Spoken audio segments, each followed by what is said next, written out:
Xotiningizni ko'rganda xursand bo'lib ketishingiz kerak. Bolangizni ko'rganda undan ham xursand bo'lib ketib, ana shunda bola bo'ladi, shunda xotin bo'ladi-da. Shunaqami hozir? Unaqa emas. Ko'rganda jahli chiqib ketadi. Teskarisi. Hadib ko'raverasanmi, mana asabim buzib deydi-ku, astag'firulloh. Nega? Chunki biz aybdormiz. Alloh taolo sizlarga sakinat, orom qilib berdim ayollarni, deyapti.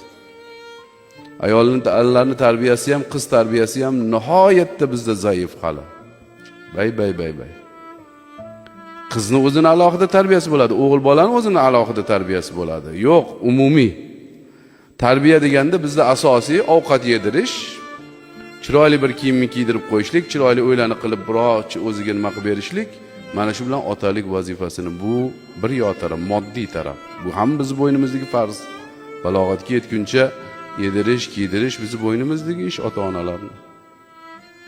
Lekin eng asosiysi o'g'il bolaga o'g'il bola ekanligini tushuntirish, uylantirishdan oldin. Unaqa qilmayapmiz-da. Keyin boshimizga balo bo'lyapti.